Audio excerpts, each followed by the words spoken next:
with late game execution.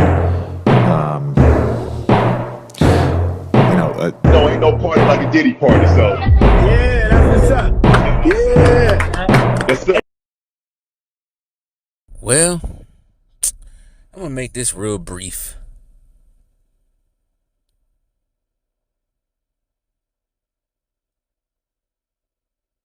Yeah. Boston Celtics saved their season. They saved their season. There's nothing really much to say. I watched like the third quarter, and it was really non-competitive at all. Boston went up by 30 at times. Knicks tried to cut it down, but it was out of hand. That Knicks crowd was quiet as hell. They got everybody. They had Patrick Ewing there, J.R. Smith there, all the old Knicks, Latrell Sprewell, celebrities there, Bad Bunny, a whole bunch of people there. Everybody quiet as a tomb when I was watching. I kind of figured this was going to happen. I also thought in the back of my head, said, if Boston blows a 30-point lead in the third quarter going to the fourth quarter, they need to be, that's it. They don't need to play game 4. They're done. They got swept. You can't, I was about to say, that would have happened. You can't get blowed 20-point leads in 3 games like that if that would have happened. Good thing that didn't happen, but I don't like the hacker foul. In this case, the hacker Mitchell Robinson. Especially when you're up by 30. So annoying. Thanks, Popovich. Yeah, he's one of the greatest coaches ever in the NBA. Hope you do get well. I heard, as we all know, he stepped down from coaching. He's going to be the team president from now on for the San Antonio Spurs. But one of the worst things he ever did was create Hack-a-Shaq. I think he created Hack-a-Shaq. But I know he used it a lot when the Spurs used to play Shaq. I get the strategy, but it also slows down the game. But anyways, I'm not even going to look at the stats. I think the final score was 115-93. It was going to happen. Celtics needed it for them to happen because, that would have been crucial. They went down 3-0. Not the first time they went down 3-0 to a lesser team. I wouldn't say a lesser team, but a lower seed. Just 2 years ago, they went down 3-0 to the Miami Heat, who was an A seed. But they didn't end up winning 3 games in a row, but ultimately they ended up losing 7. And that game 7 was embarrassing on the Celtics' behalf.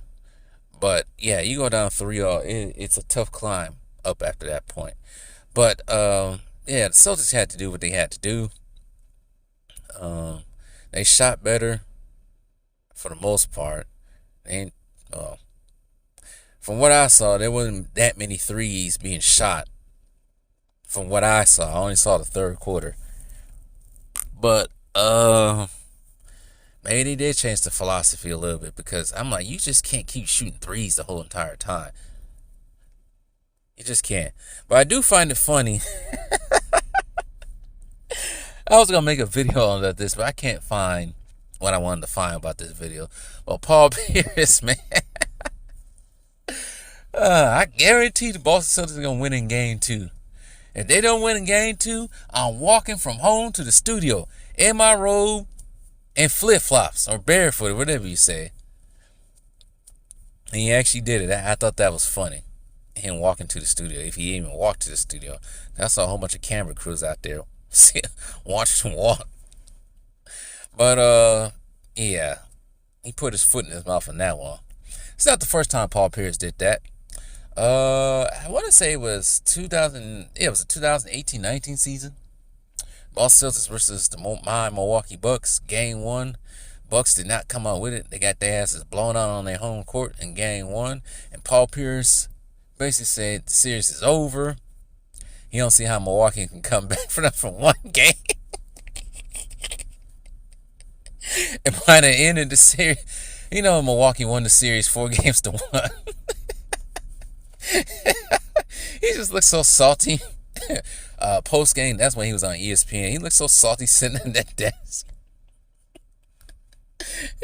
Chauncey Billups, I thought you said this series was over.